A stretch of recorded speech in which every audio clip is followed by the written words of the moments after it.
Friends, तो मैं यहाँ पर छत पर आई हूँ आप लोगों के कुछ कमेंट्स के जवाब देने के लिए। तो आप लोग सुनिएगा। आप लोगों के जितने कल की वीडियो पर कमेंट्स आए हैं उसका मैं रिप्लाई यानी कमेंट्स के ज़रिए नहीं दे पा रही थी, तो मैंने बोला कि मैं ऐसे आप लोगों के लिए एक वीडियो बना दूँ जो कि आप लोगों के सवाल थे, है ना। तो मैंने ये सही समझा, इसलिए वैसे मेरा आज ब्लॉग चल रहा था और वो हो चुका है कंप्लीट, पर मैंने बोला कि आपके जवाब के लिए अलग से एक वीडियो बनाऊँ। आप लोग बने रहिए और आपके जो सवाल हैं उसके आंसर इस वीडियो पर है, तो आप लोग सुनिए। तो फ्रेंड्स, आप लोगों के बहुत सारे सवाल आ रहे हैं कि शुक्ला जी को हम एडमिट क्यों नहीं करवाए। तो मैंने हर कोशिश की थी उनको ठीक करने की, है ना। मैंने हर कोशिश की थी उनको ठीक करने की और मैं हरदम दुआएं मांग रही थी भगवान जी से। यानी मैं भी परेशान थी और एक पत्नी की हालत एक पत्नी ही समझ सकती है कि जब उसके पति इतनी तकलीफ़ में है तो पत्नी का क्या हाल हो रहा होगा। तो वही कंडीशन में मैं भी थी। मुझे समझ में नहीं आ रहा था कि मैं क्या करूं। कारण आप लोगों को बता दे रही हूँ। इनका जबलपुर में, हम एक गांव में रहते हैं, जबलपुर में इनका एक डॉक्टर से इलाज चल रहा था। बहुत अच्छा डॉक्टर था, उनसे इनको आराम भी लग जाता था। हालांकि ये ठीक थे, कमज़ोरी बस थी, तो हमको लगा शायद खाने पीने से, और योगा कर रहे थे वो बाबा रामदेव के, और उनको फॉलो भी कर रहे थे रोज़ सुबह शाम योगा, और उनकी कुछ आयुर्वेदिक दवाइयाँ वो सारी कुछ खा रहे थे वो, और बहुत परहेज से चल रहे थे वो, है ना। अचानक से एकदम से 15 तारीख को, यानी उनको 15 तारीख को ही तकलीफ़ हुई है।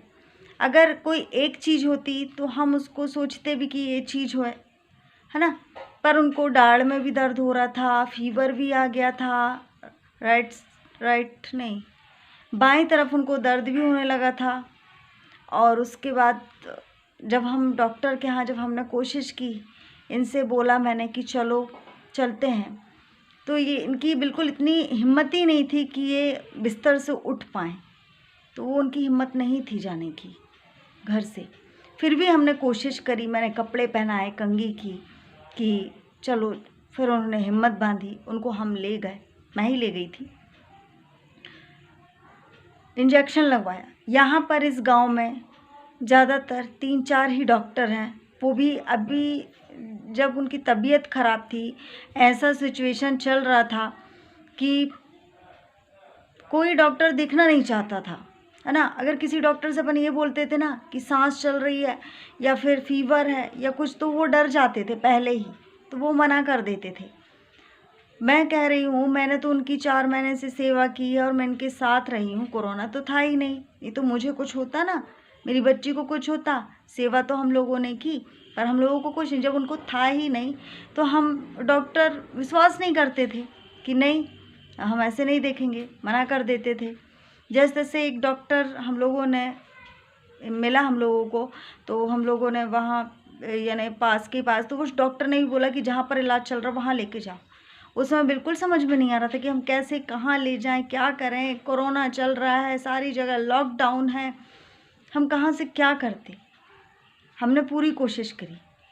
हॉस्पिटल में जाते हैं तो वहाँ पर सारे कोरोना पेशेंट हैं। डर एक ये लगा रहता था कि अगर हम हॉस्पिटल ले गए, ये कमज़ोर हैं, अगर ये तकलीफ़ तो है और कोरोना अगर पकड़ लेता तो दिमाग में बहुत सारे ऐसे ख्याल आ रहे थे, जो मैंने बहुत कोशिश की।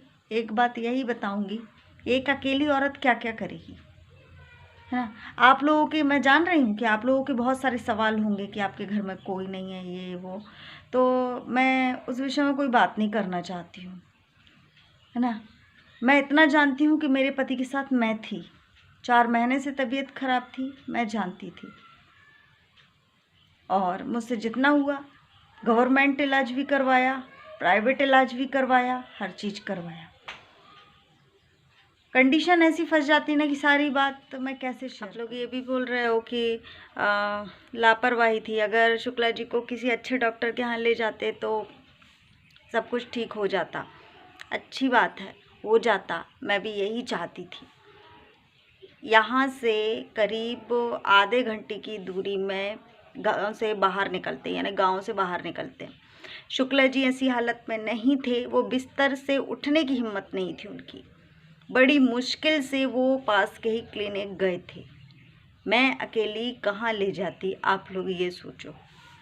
एक तो मैं वैसी पहले से घबराई, उनको इस कंडीशन में मैं देखा नहीं जा रहा था मुझे, और उस दिन मेरा फास्ट था तो मैं आधी बीमार मैं खुद पड़ गई थी।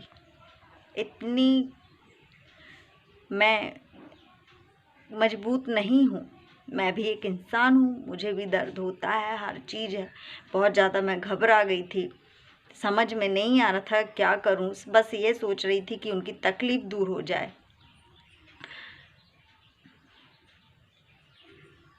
हस्बैंड मेरे गए हैं ना, कोई भी रिश्ता हो, आज मैं एक बात क्लियर कह देती हूँ कि कोई भी रिश्ता हो सब भुला देते हैं, पर एक पत्नी अपने पति को जीवन भर नहीं भुलाती है, क्योंकि उसके दिल रहता है ना, जो आधा दिल पति के साथ चला जाता है, आधा छूट जाता है, जान निकल जाती है पत्नी की, सिर्फ पत्नी जीती है और कुछ नहीं। एक पत्नी जीती बस है। मैं अकेली क्या क्या करती, बहुत कोशिश की मैंने हर तरफ से। अगर ये सिलसिला 2 दिन 3 दिन अचानक से कुछ समझ में नहीं आ रहा था, कभी उनको डाढ़ में दर्द हो रहा, कभी उनको यानी बाएं तरफ दर्द हो रहा, कहीं बुखार चढ़ रहा, यानी डाढ़ में दर्द बंद, फिर उसके बाद दूसरी तकलीफ़ चालू हो जाती थी, वो तकलीफ़ बंद, तो तीसरी तकलीफ़ चालू हो जाती थी, वो तकलीफ़ बंद, तो चौथी। ऐसे होता था तो दिमाग समझ में नहीं आ रहा था कि करें क्या, है क्या इनको। वो वैसे ही कमज़ोर थे, हॉस्पिटल जैसे तैसे हम ले ही जाते, एक तो वो जाने के लिए तैयार नहीं थे, उनको गुस्सा आ रहा था। अगर हम बोलते थे ना थोड़ा सा ऐसे खिसक जाओ, ऐसे बैठो अच्छा लगेगा, तो वो चिल्ला देते थे, क्योंकि उनको तकलीफ़ हो रही थी ना। हम ये नहीं बोल रहे कि उन्होंने चिल्लाया, पर उनको तकलीफ़ हो रही थी इसलिए उन्होंने ऐसा कहा, तो थोड़ा सा डर भी लगता था। कोविड का टाइम, लॉकडाउन, सारे अस्पतालों में कोविड के पेशेंट को जब सिलेंडर नहीं मिल रहा ऑक्सीजन, इस गांव में मेरे हस्बैंड को सिलेंडर कहाँ से मिलता। फिर भी मैंने कोशिश की, एक सिलेंडर पर यहाँ पर 2-2 पेशेंट जॉइंट थे। मैंने ये भी पता किया, मैंने रात में 12 बजे सर्च किया, जहाँ से जो लगा मैंने वहाँ पर पता किया, मैंने खुद अकेले। मैं जब घर से बाहर निकली नहीं, मैं क्या बात, इतनी बड़ी बात बोल रही हूँ कि जब मैं पार्लर नहीं गई यहाँ से, तो मैं क्या जानती होंगी इस गांव के बारे में। मैं अकेली क्या क्या कर लेती।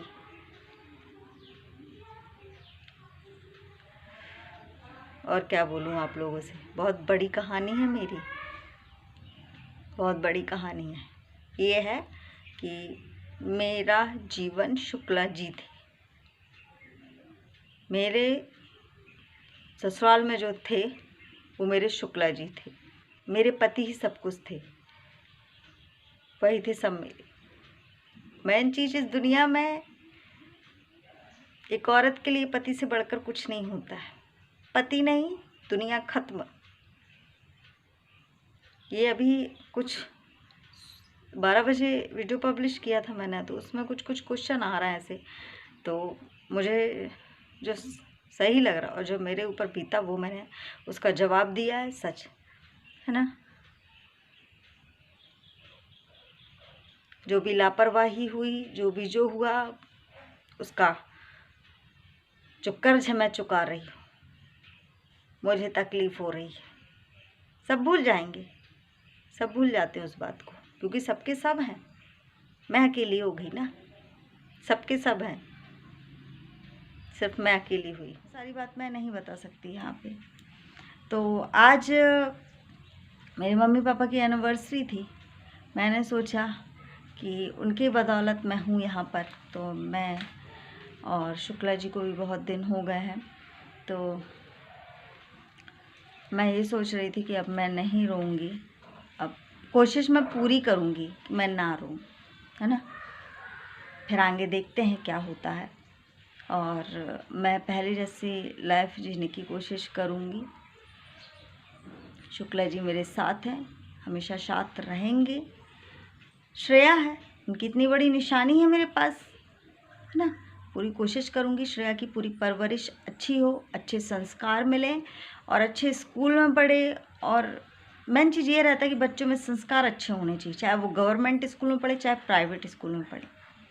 यानी सपने पूरे करने की कोशिश करूँगी पूरी, जितना मुझसे हो जाएगा। बाकी आप लोग सपोर्ट करते रहना, बस यही बोलूँगी आप लोगों से, ठीक है। मेरी चाय बन चुकी है, इस ब्लॉग का एंडिंग मैं यहीं पर करती हूँ। फिर मिलूँगी आप लोगों को नेक्स्ट टाइम, तब तक के लिए बाय।